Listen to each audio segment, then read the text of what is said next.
स्वागत है दोस्तों न्यू इंडिया न्यूज नागरिक विकल्प में। जिस तरह से किसान आक्रोशित है, 2 महीने 3 महीने उन्होंने अपने अपने राज्यों में आंदोलन किए, उनकी कोई सुनने वाला नहीं था।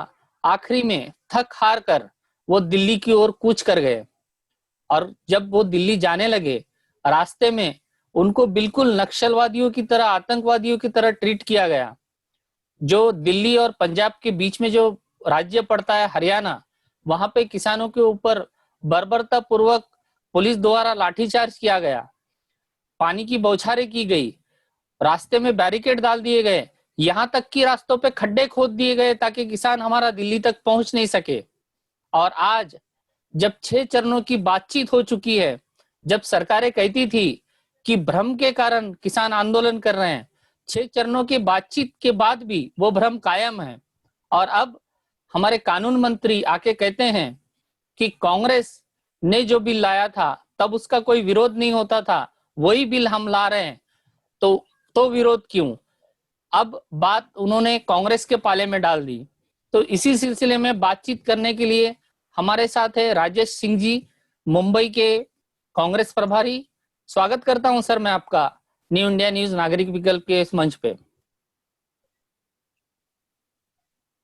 मुश्ताक जी, जैसा कि आपने बताया कि कानून मंत्री जी ये कह रहे थे, भारतीय जनता पार्टी के रविशंकर प्रसाद जी की जो है ये कानून जो है कांग्रेस भी लाने वाली थी। उन्होंने ठीक कहा, कांग्रेस ये बिल लाने वाली थी, लेकिन कांग्रेस किसानों के हित में ये बिल लाने वाली थी, पूंजीपतियों के हित में ये बिल लाने वाली नहीं थी। उसके कुछ उदाहरण मैं आपको बताता हूं। कांग्रेस किसान बिल लाने के पहले किसानों के लिए 5 प्रमुख सुरक्षा कवच तैयार करने की बात की थी। और ये कांग्रेस ने अपने घोषणा पत्र में भी डाला था। ऐसा नहीं कि सिर्फ बात की थी, उसने अपने घोषणा पत्र में भी कांग्रेस ने डाला था कि किसानों को मुख्य रूप से 5 सुरक्षा कवच दिए जाएंगे किसान बिल के माध्यम से या कृषि बिल के माध्यम से, जिसमें पहला वायदा ये था कि कांग्रेस का वायदा एक था कि कांग्रेस जो है मतलब एक इंफ्रास्ट्रक्चर तैयार करना चाहती थी जो गांव-गांव में हो।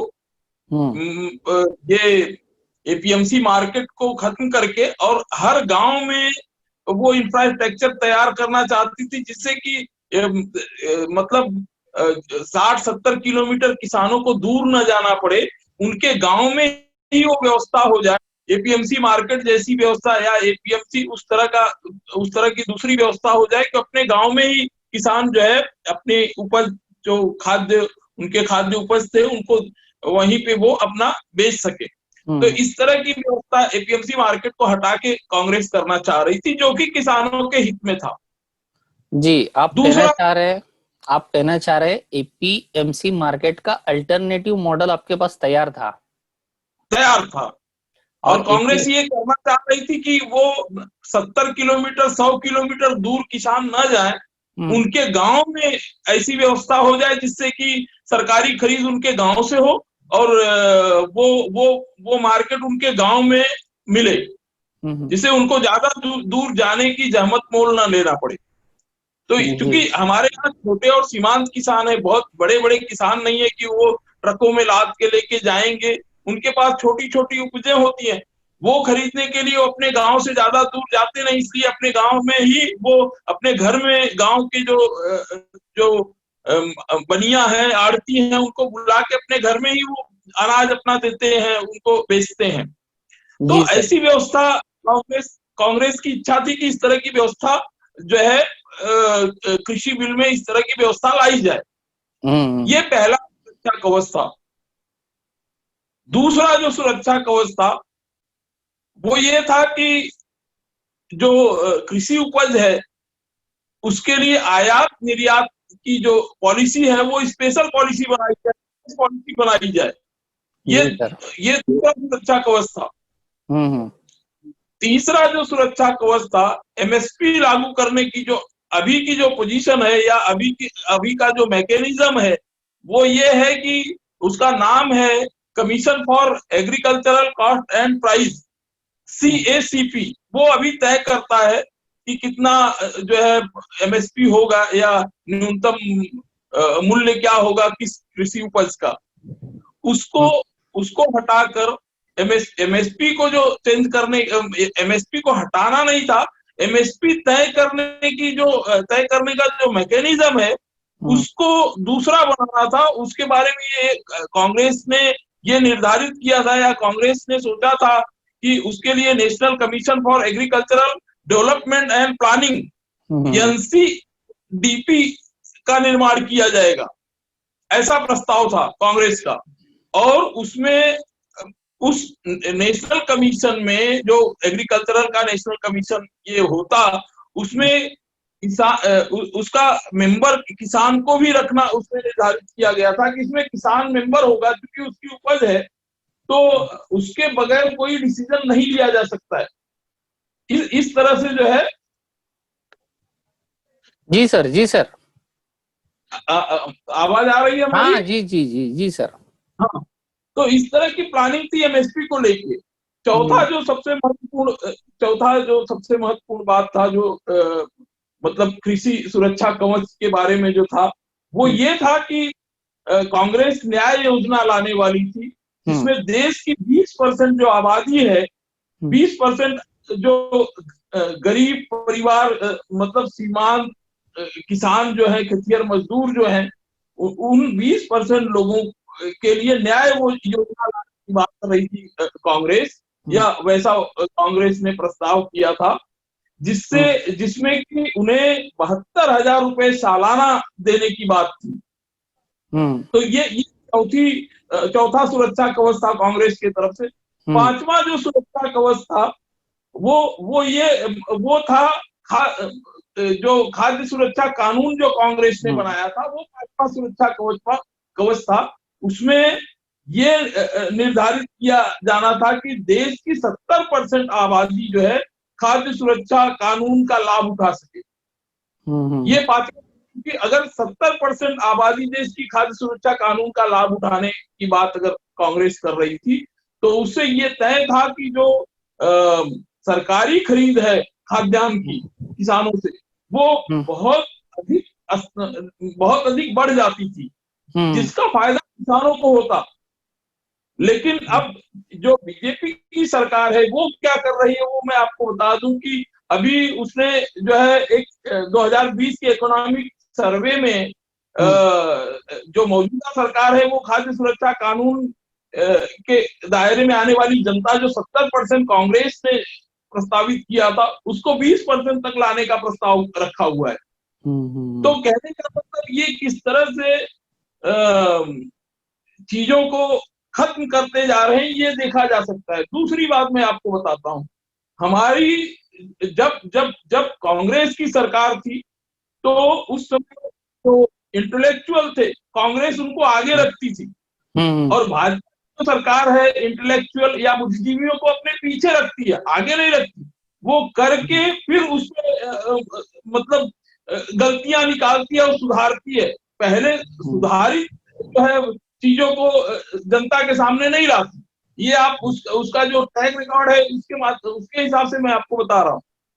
तो ये चीजें हैं। जी सर, आपने काफी अच्छी तरह से एक्सप्लेन किया है कि कांग्रेस का क्या विचार था। जिस तरह से अक्सर देखा जाता है, जब भी कोई बवाल होता है भाजपा कांग्रेस को बीच में ले आती है। वो पंडित जवाहरलाल नेहरू से शुरू होते हैं, मनमोहन सिंह तक खत्म होते हैं। बिल्कुल। NRC के मामले में भी यही देखा कि कांग्रेस का हवाला दिया गया। अब किसानों के मामले में भी कांग्रेस का हवाला दिया गया।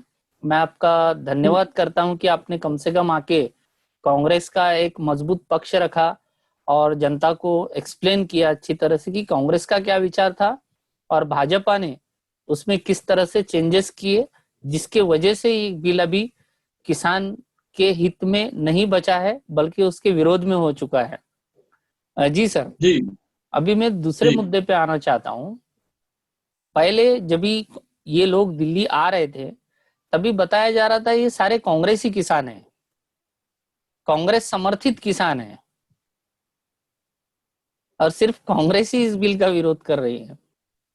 मैं आपको बता देना चाहूंगा हम्म कि जब ये देश आजाद हुआ, हम्म उस समय सिर्फ एक पार्टी थी, कांग्रेस।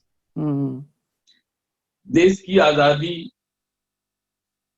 में जो भी कुर्बानियां देनी पड़ी, हम्म जितना भी ये मतलब लोगों को इकट्ठा करने का काम किया गया, सारी चीजें कांग्रेस ने किया।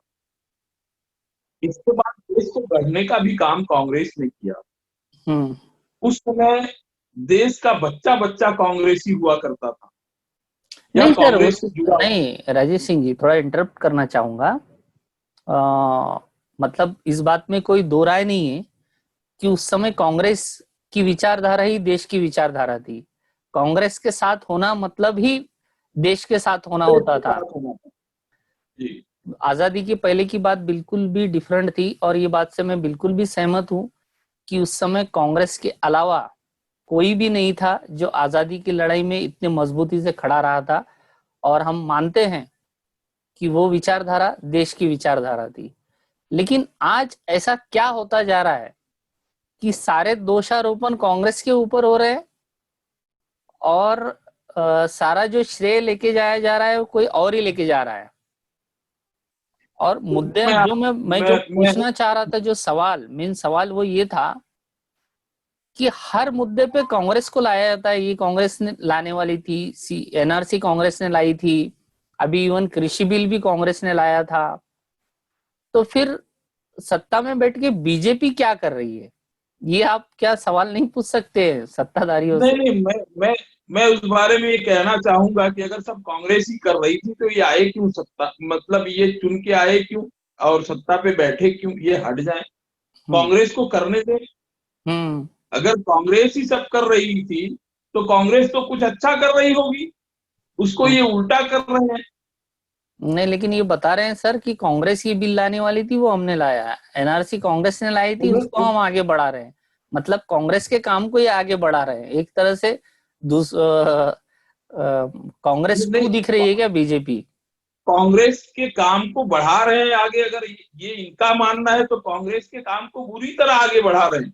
हम्म कांग्रेस के काम को कांग्रेस की तरह आगे नहीं बढ़ा रहे, हम्म कांग्रेस के काम को ये बुरी तरह आगे बढ़ा रहे हैं। अब उसमें आप देख लीजिए कि इन्होंने जब जीएसटी लाया था तो इन्होंने कहा था कि आपको भी याद होगा, हम्म संसद के सेंट्रल हॉल में रात को 12 बजे इन लोगों ने जीएसटी के बारे में बहुत बड़े बड़े बयान दिए। उन्होंने कहा कि ये देश की आर्थिक आजादी, हम आज इस देश की आर्थिक आजादी हम दे रहे हैं। हम्म इन्होंने देश को आर्थिक आजादी दी थी। हम्म उसके पहले जो है, आप देख लीजिए कि जिन वस्तुओं पे 4% टैक्स लगता था उस पे 18% टैक्स लगाकर देश की जनता को आर्थिक आजादी दे दी। ये उनके आर्थिक आजादी का पैमाना है कि जहां 4% देश की जनता टैक्स देती थी, वहां पे इन्होंने 18% देश की जनता से टैक्स वसूलना शुरू कर दिया। जी दूसरा इन्होंने दूसरा मैं जी आपको बता राजेश दूं। सिंह जी, एक इंटरप्ट करना चाहूंगा आपको। जब जरा मेरी मेरी बात थोड़ी सी सुन लीजिए। हम्म। और कुछ चीजें मैं आपको बता रहा हूँ कि इन्होंने क्या क्या बहुत अच्छा किया है, इनके कारनामे थोड़ा सा आपको बताना नहीं नहीं, चाहिए मैं मुझे। उस पे आता हूँ आगे। मेरा यही सवाल था कि किसान आज जब भाजपा सरकार बोल रही है कि इससे किसानों का भला होने वाला है, तो सरकार की बात क्यों नहीं मान रहे हैं किसान? कहाँ विश्वास खो गया है? नहीं, क्यों भला कैसे हो। विश्वास खोने की ये वजह ये क्या है? ये किसान का भला नहीं होने वाला है। अगर ये बोल रहे हैं कि किसान का भला होने वाला है तो ये दरअसल ये जो झगड़ा है वो देश में जो खुदरा बाजार है 12,000 हम्म अरब रुपए का, इस खुदरा बाजार को हड़पने की लड़ाई है। आप समझ हम्म रहे हैं कि नहीं? ये हम्म किसानों का कोई यहाँ कोई भला नहीं हो रहा है। और इस खुदरा बाजार से मोदी के जो मित्रों हैं, मोदी के मित्रों की आंख गड़ गई है। बारह हम्म हजार अरब रुपए का बाजार छोटा बाजार नहीं होता है, दुनिया का सबसे बड़ा बाजार है। अच्छा, और अब आप दूसरा देख लीजिए कि 55,000 करोड़ रुपए जो है जो फेसबुक के मालिक है जिसपे हम लोग बात कर रहे हैं, फिर मतलब अभी आपका भी शायद वीडियो फेसबुक पे जाएगा, अपलोड होगा, उसके मालिक मार्क जुकरबर्ग ने 55,000 करोड़ रुपए इस क्षेत्र में निवेश किया, अभी हाल में आपने सुना होगा।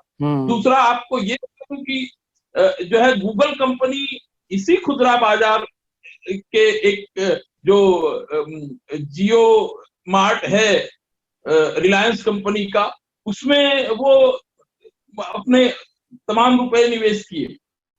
तो ये जो चीजें हैं, ये जो निवेश आ रहा है, पूरी दुनिया की नजर इस 12,000 अरब रुपए की खुदरा बाजार पे है। और ये जो इन्होंने बिल लाया है, वो किसानों के लिए इनका बिल नहीं, ये पूंजीपतियों के लिए इनका बिल है, या मोदी के मित्रों के लिए ये बिल है।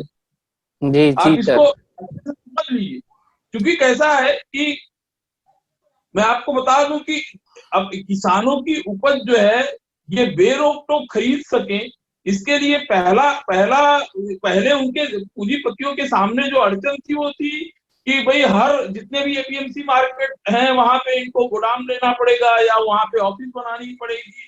और जो कृषि उपज का जो कानून है वो राज्यों का कानून होता था पहले, वो सेंट्रल गवर्नमेंट का कानून नहीं था।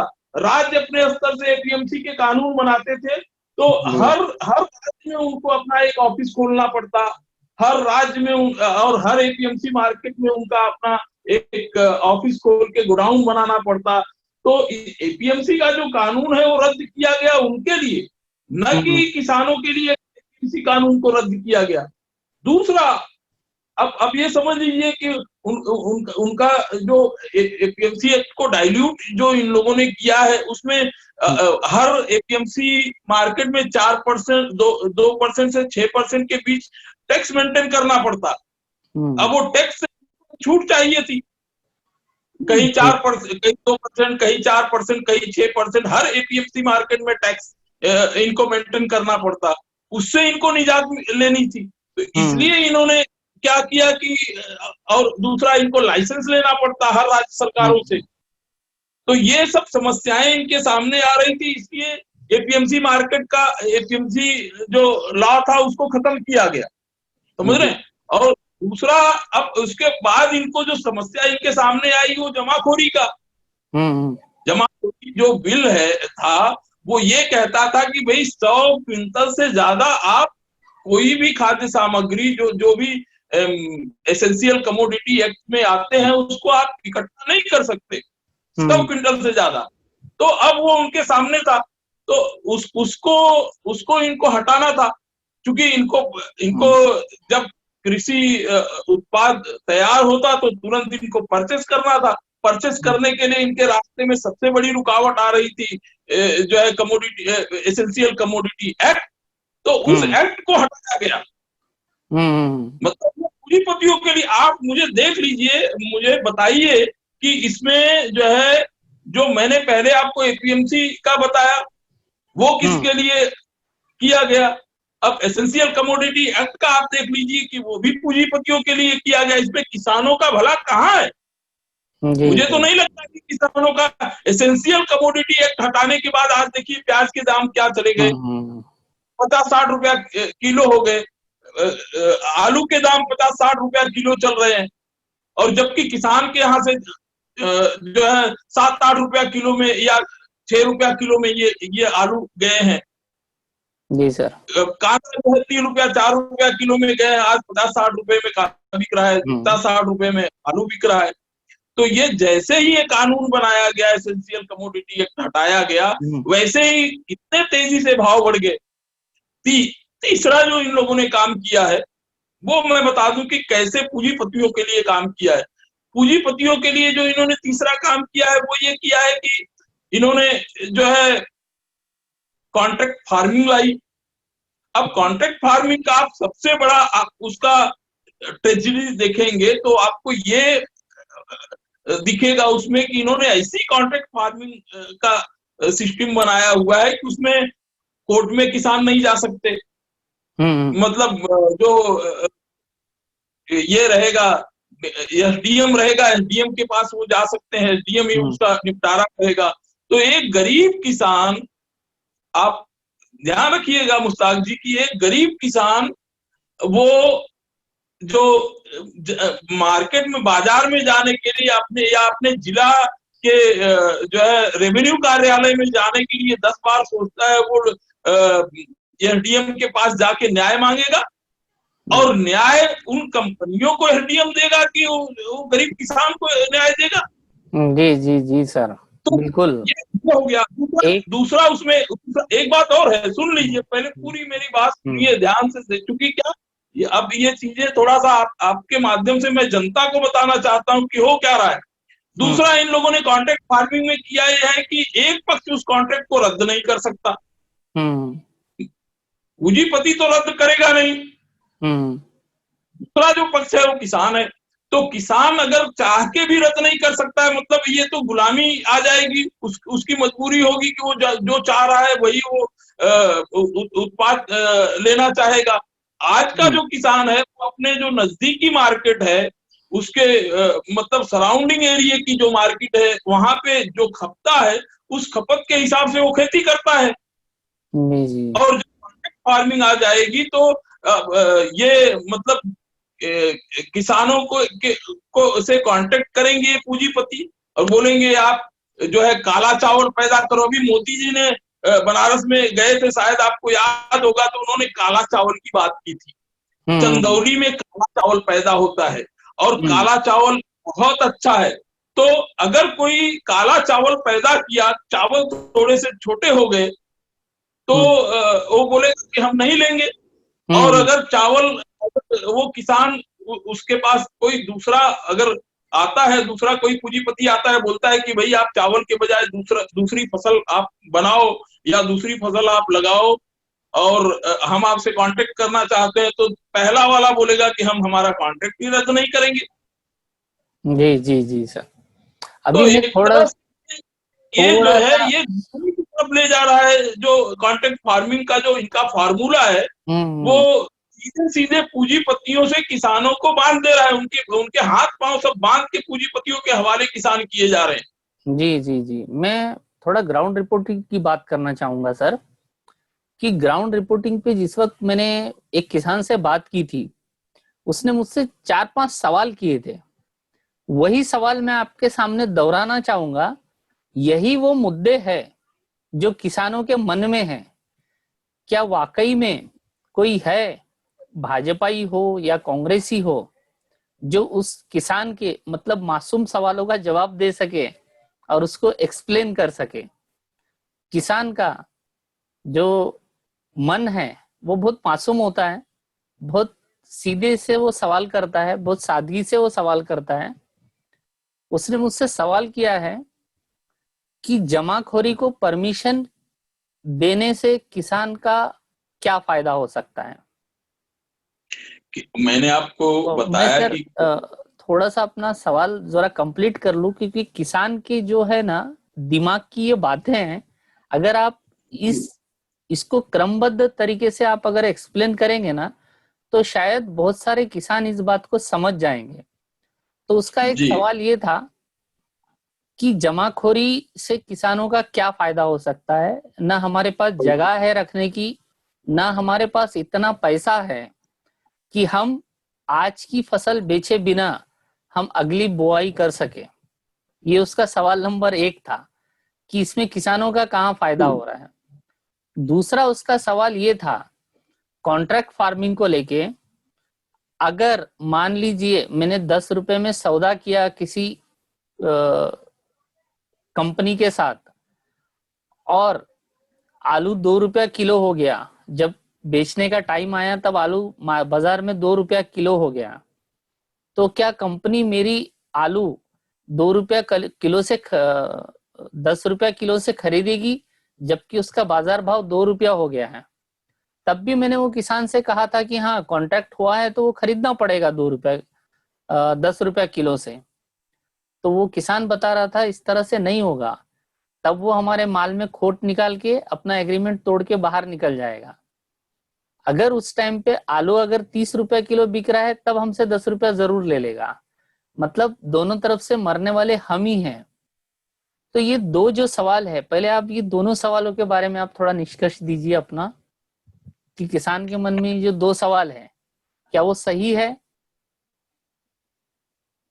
देखिए, जमाखोरी का तो मैंने आपको बता दिया, पहले भी मैंने आपको बताया कि जमाखोरी किसानों के लिए नहीं है। हम्म आपने ही बताया कि किसानों के पास न उतने बड़े गोडाउन हैं, हम्म न ही जो है उनके पास उतना पैसा है कि वो इकट्ठा रख सके, क्योंकि उनको हम्म अगली फसल के लिए उनको खाद पानी और बीज की जरूरत होगी। तो जो हम्म जो पहली फसल की पैदावार है, उसको बेचे बगैर दूसरी फसल वो लगा नहीं सकते। तो हम्म उसको उनको हर हाल में बेचना ही पड़ेगा। हम्म अब जमाखोरी जो एसेंशियल कमोडिटी एक्ट था, वो हटाया ही इसीलिए गया कि जो है पूंजीपति इसको जमा कर पाए। अब मैं आपको बता दूं कि उसी उसी मद में जो है, आपने देखा होगा कि पानीपत में जो है 100 एकड़ जमीन अडानी ने खरीद लिया है। हम्म बहुत सारा जो है सोशल मीडिया के माध्यम से और दूसरे माध्यम से, न्यूज के माध्यम से तो अभी हमने नहीं देखा है, क्योंकि हम्म जो मेन स्ट्रीम मीडिया है वो सब गोदी मीडिया है। हम्म उसमें कुछ को छोड़ दीजिए तो सारे की सारी गोदी मीडिया है, तो वो तो हमें या इस देश की जनता को नहीं बताएंगे कि जो है किस तरह से हजारों एकड़ जमीन जो है अडानी ने हम्म पूरे देश में परचेज कर दिया है। और वहां पे जो हमारे भारतीय खाद्य निगम की जो गोडाउन है, उससे बड़े बड़े, उससे हम्म 100 गुना बड़े जो है गोडाउन अडानी बनाने जा रहे हैं। और जी दूसरा जी, मैंने आपको, मतलब जी, पहले सवाल में जो है किसान का शक सही था, हाँ, मतलब उसका किसान डाउट किसान सही है। का जो जो शख्स सुबह है वो शख्स सुबह नहीं है, हम्म बल्कि किसान रियलिटी बता रहा है। जो जी मतलब जो सच्चाई है वो बोल रहा है कि उसके साथ क्या होने जा रहा है।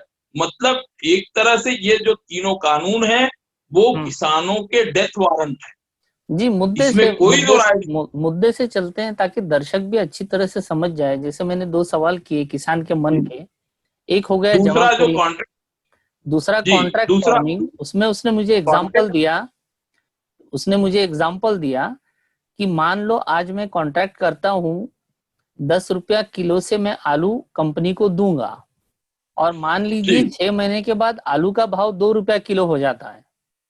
तो किसान का कहना है कंपनी हमारे से आलू खरीदेगी ही नहीं अगर दाम गिर गया तो, या तो हमारे माल में कोई खोट दिखा देगी और हमारा माल बिल्कुल, रिजेक्ट कर देगी।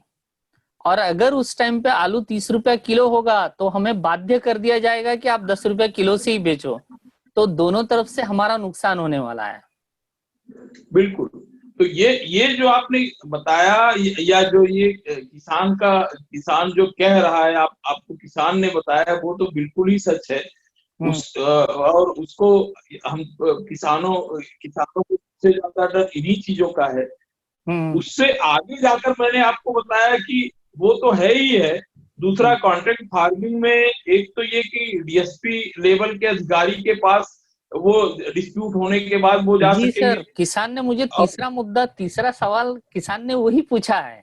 मतलब हाँ जी, पहला मुद्दा ये हो गया, दूसरा मुद्दा वो किसान ने मुझे तीसरा सवाल ये पूछा था कि जी, हम लोग तो जब एसडीएम के पास जाएंगे या डीएम के पास जाएंगे, तो डीएम हमारे जैसे गरीब आदमी की ज्यादा सुनेगा कि बड़े से कंपनी की ज्यादा सुनेगा? कंपनी की सुनेगा। तो हाँ। ये जो उनका उनका हम्म सच सुबह है, इसमें इसमें खोट नहीं है।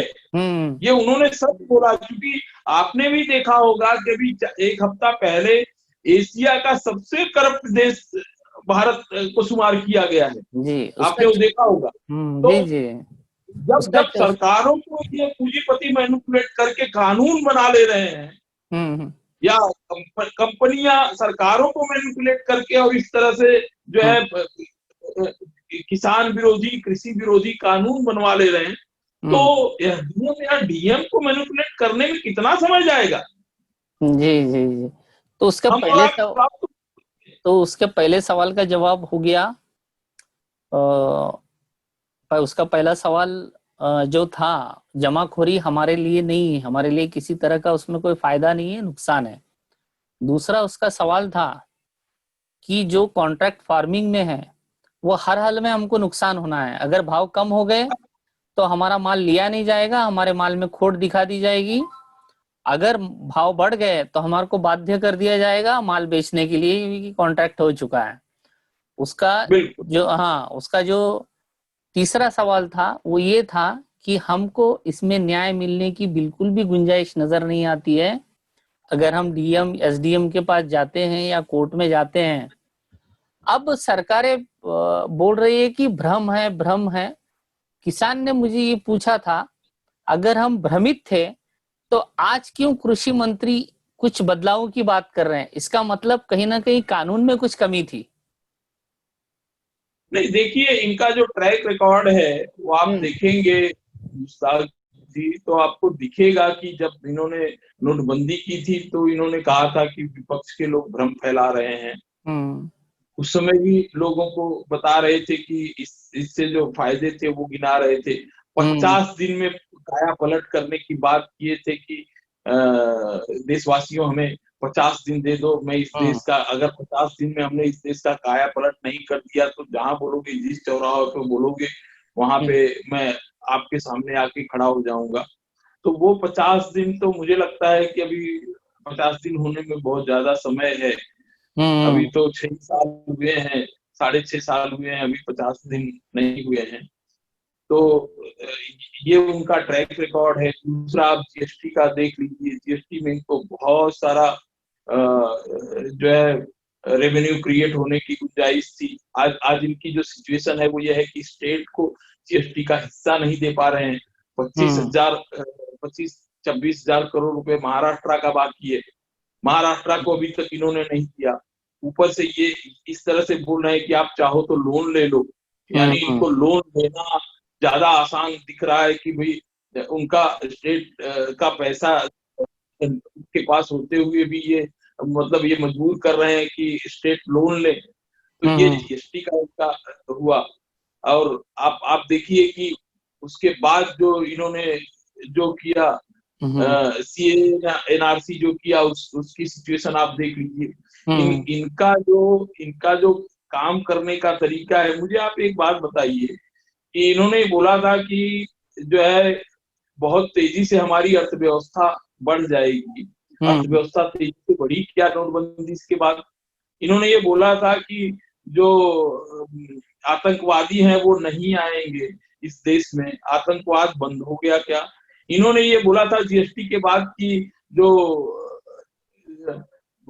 बहुत सारी एक्टिविटी जो ब्लैक मनी है वो उसका सर्कुलेशन बंद हो जाएगा, वो बंद हुआ क्या? नहीं हुआ। ये जिसके फेवर में काम करते हैं वही वो काम जिस आदमी के लिए करते हैं वो आदमी के काम से नाराज क्यों हो जाता है, मेरे समझ में नहीं आता। इन्होंने जीएसटी लाया था, कुछ जो है जो व्यापार धंधा करने वाले, बिजनेस करने वाले, एमएसएमई के लोग, खुदरा व्यापारी जो रोड पे धंधा व्यापार अपना कर रहे हैं, उनके लिए इन्होंने जीएसटी लाया। और वही लोग जीएसटी को बोल रहे हैं कि ठीक नहीं है। सीए एनआरसी किसके लिए लाया?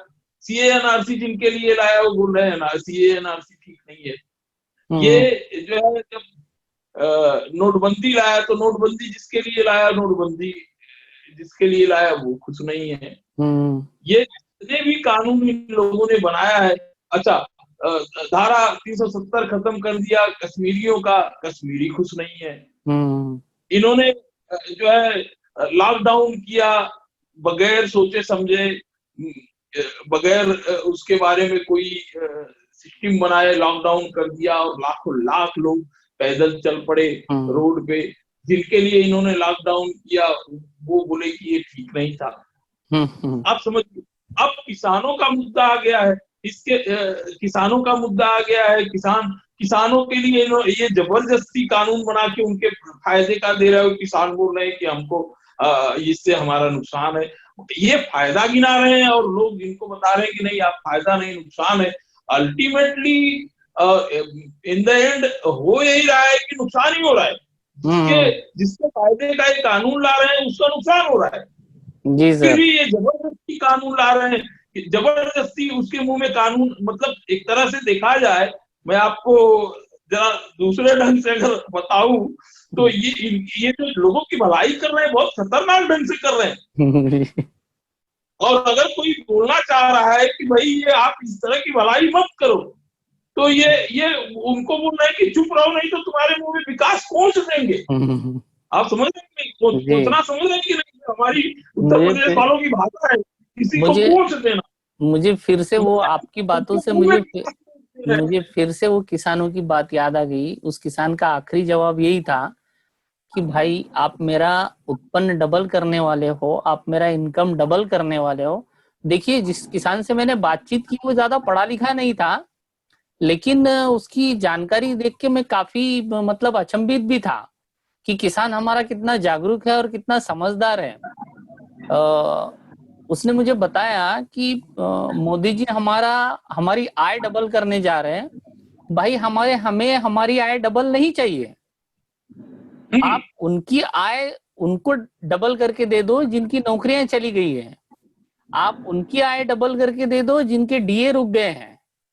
आप उनको पैसे दे दो, हमको जितनी आय है उतने में ही रहने दो। अब आप मुझे बताओ, सरकार क्यों नहीं चाहती, जब हम जो है उसमें हम सुखी है, हमारे सुख हमको डबल आय नहीं चाहिए, क्या प्रॉब्लम है?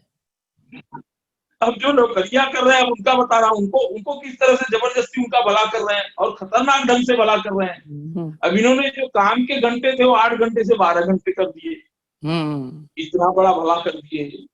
दूसरा, इन्होंने ये भला कर दिया कि जो मिल मालिक या फैक्ट्री मालिक है वो बिना रीजन बताए जो है उसको जब चाहे तब वो उनको नौकरी से बाहर निकाल सकते हैं।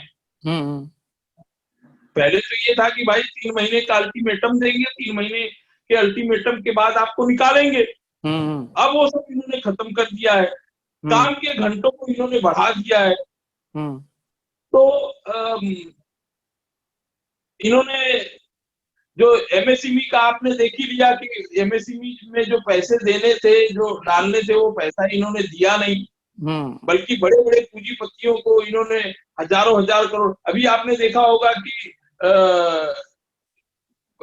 जो है 20 से 25,000 करोड़ रुपए ये दे रहे हैं अडानी को, और वो शायद अभी इसका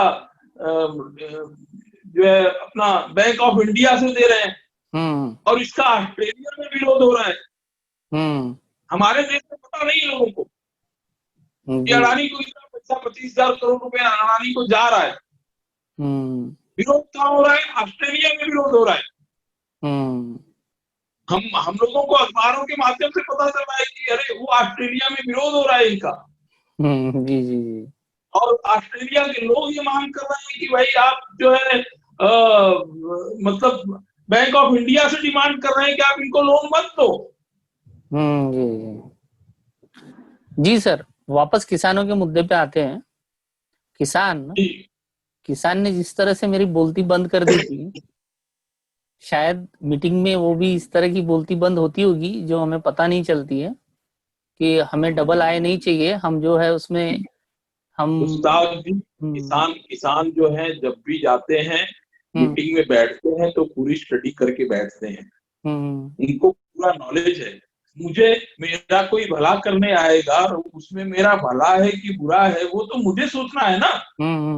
तो किसान का ये भला करने गए हैं तो किसान को क्यों लग रहा है कि इसमें मेरा भला नहीं होने जा रहा है? नहीं, लेकिन अगर किसान को वो भला नहीं चाहिए तो भला देने की जरूरत क्या है? जबरदस्ती ये तो हो गया कि जबरदस्ती भला दे रहे हैं। मतलब इस तरह की भलाई क्यों? इस तरह की भलाई क्यों भाई? जब हमको भलाई चाहिए ही नहीं और आप जबरदस्ती का मेरे सर पे भलाई थोप रहे हो, बोल रहे हो तुम्हारे भले के लिए है। मान लीजिए विपक्षी पार्टियां गुमराह कर रही है किसानों को, किसान खुद तो गुमराह नहीं हो रहे हैं। किसानों को उनके अपने भले बुरे के बारे में उनको पता नहीं है। एक छोटा बच्चा होता है उसको मालूम होता है कि हमारा भला क्या है, हमारा बुरा क्या है। अब वो दूसरे को हरियाणा से जो किसान आए थे, अब वो अगर मैनिपुलेट करके उनको 20 किसानों का हस्ताक्षर भी लिया गया, शायद आपको पता चला होगा कि ये कानून जो है कंटिन्यू रहना चाहिए, कानून को नहीं हटाया जाना चाहिए। एक तरफ 2 करोड़ किसान जो है आंदोलन होता है, और दूसरे तरफ 20 किसानों को इन्होंने खड़ा कर दिया कि भाई ये 20 किसान ये चाह रहे हैं कि ये कानून रहे। क्या अंधेर कर दी है? आप कहना क्या चाह रहे हो, बताना क्या चाह रहे हो? मतलब किसानों से, किसानों को लड़ा देना चाह रहे हो? आपने हर जगह यही काम किया है। आपने जो है लोगों को लड़ाना सिर्फ आप जानते हैं, दूसरा कुछ नहीं जानते। स्टार्टिंग से आपका यही कारनामा है। जी सर। अब अभी आपने देखा होगा कि जी, अभी जिस तरह से किसानों के ऊपर मतलब एक किस्म की वॉर होने लगी है सोशल मीडिया पे, ट्विटर पे। कोई बोलता है किसान आतंकवादी है, कोई बोलता है देशद्रोही है। क्या कहना चाहेंगे सर इस पर? देखिए, इस बारे में मैं सिर्फ इतना कहना चाहूंगा, किसान जो है वो इस मानवता का अन्नदाता है, सिर्फ मानवता का नहीं। किसान जब अपने खेत में अनाज डालता है ना, तो उससे जानवर, चिड़िया, जो इस धरती का जीव है, सबका पेट भरता है उससे। आपने देखा होगा, कभी खेत में आप चले जाइए, वहां पे देखिए हजारों हजार चिड़िया वहां पे आके बैठती किसान के फसल में। हालांकि किसान उसको बचाने की कोशिश करता है, उड़ाता है, लेकिन चिड़िया का भी पेट भर रहा है, जानवर का भी पेट भर रहा है किसान। और मनुष्यों का तो, उनके लिए तो पैदावार ही कर रहा है, उनके लिए तो जा ही रहा है। खुद हो क्या रहा है कि किसान अपने यहाँ से 15 रुपया, 10 रुपया किलो गेहूं 15 रुपया किलो बेच दे रहा है, उसको एमएसपी नहीं मिल रही तो 15-16 रुपए किलो में मजबूरी है बेचना। और बाद में जब गेहूं उसके यहाँ खत्म हो जा रहा है, तो वही गेहूं 40 रुपए में घूम के आ भी रहा है। दाल जो 25-30 रुपए में बेच दे रहा है, 35 रुपए में, बाद में 100 रुपए में घूम के उसके यहाँ आ भी रहा है। वो बेचारा 100 रुपए में दाल और गेहूं और 35 रुपए में, 40 रुपए में गेहूं खरीदने को मजबूर भी है। जी, मैं संदेश चाह रहा था आपकी ओर से, जो सोशल मीडिया पे लोग उनको देशद्रोही, आतंकवादी, न जाने क्या क्या, एक कलाकार, एक तो फिल्म एक्ट्रेस है, उसने तो बताया 100 रुपया लेके ये लोग बैठते हैं। मैं उनके लिए आपके मुंह से संदेश सुनना चाह रहा था कि वो लोगों को आपको क्या संदेश देना चाहेंगे? देखिए, इनको क्या संदेश दें, ये तो मैनिपुलेटेड लोग हैं।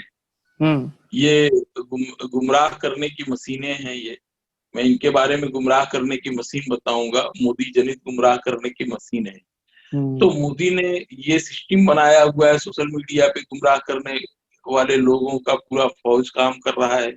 उसी तरह कुछ लोगों को, चुनिंदा लोगों को, हर सेक्टर से एक एक दो दो लोगों को ले लिया है, जो कि जनता को गुमराह करें, मोदी के पक्ष में माहौल बनाएं, और ये वही कर रहे हैं। तो इनके बारे में बहुत ज्यादा कुछ कहने की जरूरत नहीं। हाँ, मैं देश की जनता को ये संदेश जरूर देना चाहूंगा कि कहीं न कहीं जो भी, चाहे वो वकील है, डॉक्टर है, इंजीनियर है, नेता है, जो भी है, चाहे वो व्यापारी है, बहुत बड़ा व्यापारी तो मैं बात नहीं करूंगा, मोदी जी के मित्रों वाले कैटेगरी के व्यापारी की बात नहीं करूंगा, लेकिन बाकी के जो व्यापारी हैं, कहीं न कहीं वो खेती किसानी से जरूर जुड़े हुए होंगे। अगर इस समय नहीं जुड़े हैं तो कम से कम उनके बाप दादा तो खेती किसानी से जरूर जुड़े होंगे। मतलब वो कुल मिला के उनकी जड़ें खेती किसानी से जुड़ी हुई है। जी। मैं उनको ये कहना चाहूंगा कि किसान जो होता है वो इस देश का अन्नदाता है, और धरती का जागृत भगवान है। किसानों को अगर हम माने तो वो धरती का जागृत भगवान है। किसानों का सम्मान करो, उनके साथ जो अन्याय हो रहा है, उस अन्याय के लिए अपनी आवाज, उनके ऊपर अन्याय न हो इसके लिए अपनी आवाज बुलंद करो। ये मैं देश की जनता को कहना चाहूंगा। मोदी अपने मित्रों के लिए जो इस देश के किसानों पे अन्याय करने की कोशिश कर रहे हैं, उस कोशिश को रोकने के लिए कम से कम अगर सड़क पे ना उतरो तो कम से कम आवाज तो उठाओ। और ये अगर एक एक लोग से ये आवाज उठेगी किसानों को बचाने के लिए, तो मुझे लगता है कि जो है मोदी और मोदी के मित्रों की हिम्मत नहीं की किसानों के विरुद्ध जाके और किसानों के डेथ वारंट जैसे कानून को लागू करें। उनको पीछे हटना ही होगा। इस मुद्दे पे जितने भी वेस्टर्न कंट्रीज के लोग हैं, यहाँ तक कि ब्रिटेन के लगभग 30 सांसदों का जो है समर्थन किसानों के पक्ष में आ गया है। कनाडा का आप देख ही रहे हैं। जी जी। अमेरिका से किसानों के पक्ष में तमाम रैलियां और तमाम जुलूस निकल रहे हैं। तो पूरी दुनिया जो है किसानों के पक्ष में बात कर रही है। मोदी बीजेपी के जो अंधभक्त हैं और मोदी के जो मित्र हैं, ये किसानों को मारने पे तुले हुए हैं या किसानों को खत्म करने पे आमादा हैं। दुनिया का आप देख रहे हैं कि पूरी दुनिया किसानों के पक्ष में आज खड़ी है। तो मैं मेरे जी देश के लोगों से कहना चाहूंगा कि देश के लोग भी किसानों के पक्ष में खड़े हो जाएं और ये जो 3 किसानों के विरुद्ध जो 3 काले कानून हैं, पूंजीपतियों के पक्ष में जो 3 काले कानून हैं किसानों के नाम पे, उनको रद्द कराने में किसानों का साथ दें। ये मैं देश की जनता को संदेश देना चाहूंगा। जी जी सर, 2 दिन पहले एक मैं टीवी संपादक से मिला था। मैं उनका नाम इस मंच पे नहीं लेना चाहूंगा क्योंकि हमारी पर्सनल बातचीत थी। उस बातचीत में उन्होंने मुझसे एक बात कही थी कि किसान के आप विरोध में नहीं रह सकते, भारत में रह के आप किसान का विरोध नहीं कर सकते। आप उसके या समर्थन में रह सकते हैं या आपको चुप रहना चाहिए। ये 2 ही पक्ष हो सकते हैं, विरोध किसान का हो ही नहीं सकता। और किसान का विरोध करने लायक आज तक कभी भी भारत के किसान ने ऐसा नावाजिबी मांग किया नहीं है। तो आज ऐसा क्या हो गया कि आतंकवाद और उसको मतलब एक बड़े पैमाने पे उसको ब्लास्ट करने का ट्राई किया जा रहा है, बदनाम करने का ट्राई किया जा रहा है, जबकि जनता को चाहिए ये कि या तो वो किसानों का समर्थन करे, अगर वो नहीं समझ पा रहे हैं तो चुप रहे, ना समर्थन करे ना विरोध करे। ये विरोधक कहाँ से पैदा हो गए? आज तक इतिहास में किसान की विरोधक नहीं देखे गए थे।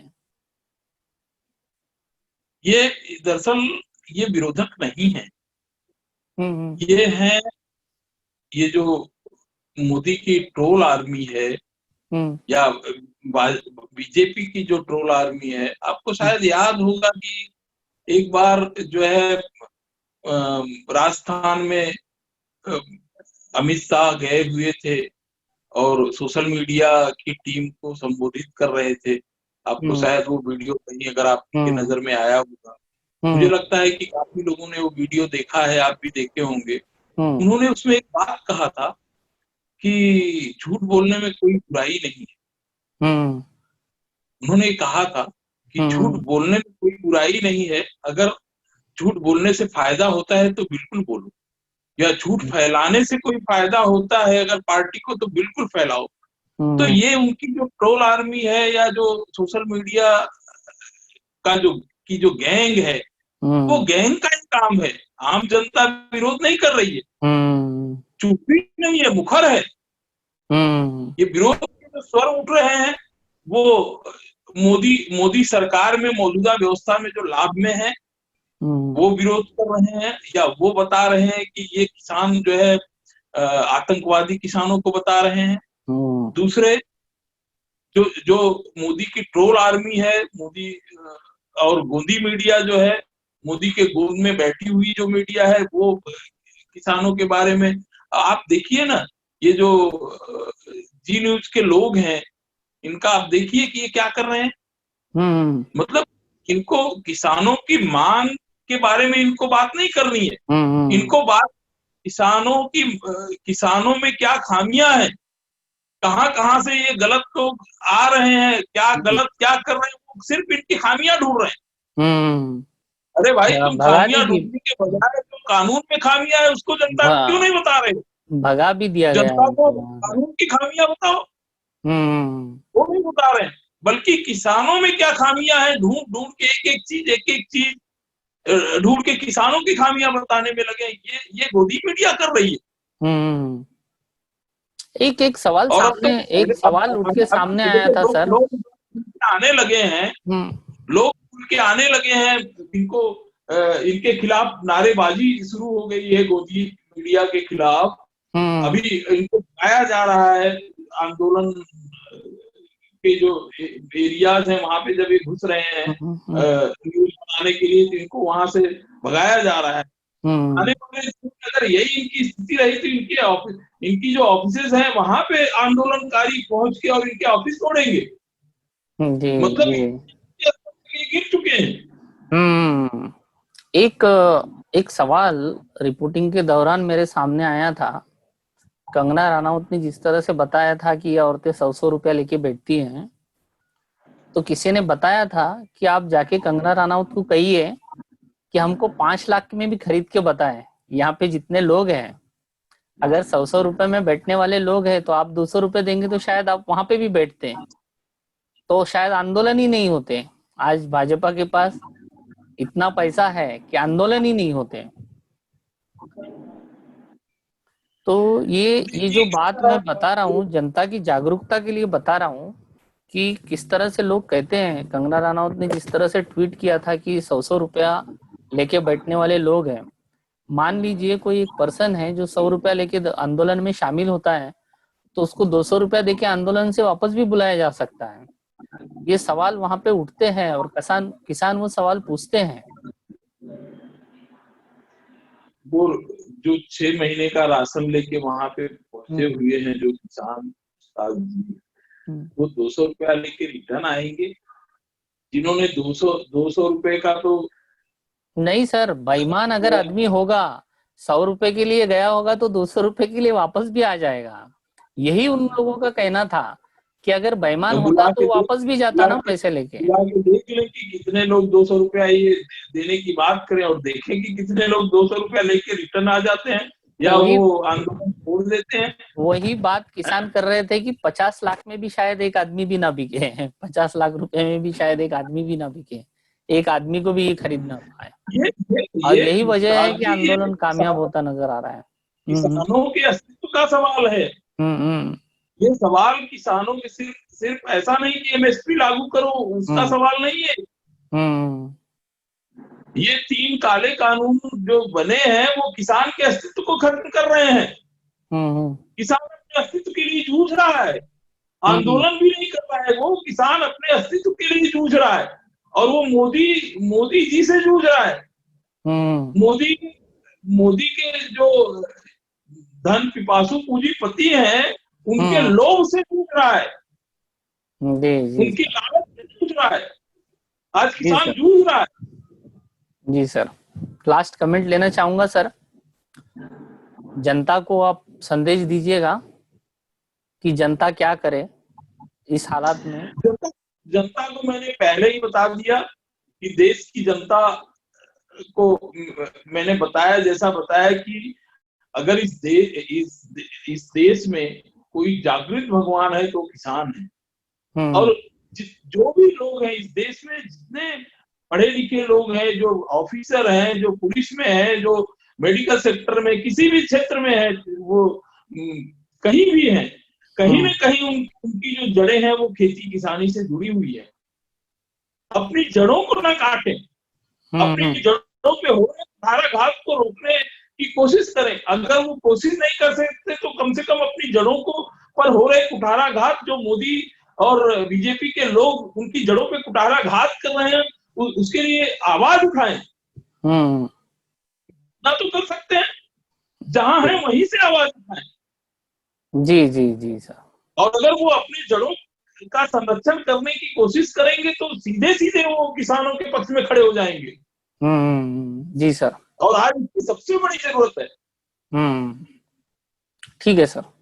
जिस तरह से आज राजेश सिंह जी हमारे बीच में आए और उन्होंने बहुत ही अच्छी तरह से किसानों का दर्द हमारे सामने रखा, मैं उम्मीद करता हूं दर्शक, हमारे किसान जिस दौर से गुजर रहे हैं उनके दर्द को समझेगा और इस तरह के ट्वीट, भ्रमा देने वाले सोशल मीडिया के जाल और मीडिया का जो एक भ्रम जाल है उसको तोड़ के बाहर आएगा और किसान अन्नदाता के साथ खड़ा होगा।